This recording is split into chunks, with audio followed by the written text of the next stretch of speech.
rwiza mu baturanyi bawe, tanga urugero rwiza mu byo uvuga n'ibyo ukora. Ndabashuje mwebwe mwese mugiye gukurikirana indirimbo zihimbaza Imana za Korali Abarinzi. Nitwa Kamuhanda Felix, ndi umwe mu bafatanyabikorwa ba Korali Abarinzi. Korali Abarinzi ni korali yo mu ntara ya Kigali, itorero rya Karusunzu, yashinzwe mu 1988,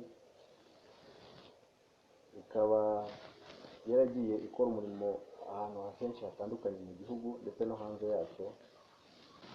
Iyi DVD irimo indirimbo nziza zadufasha muri uru rugendo.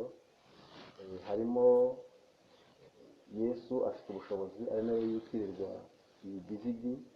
Hakabamo twatungujwe amaraso.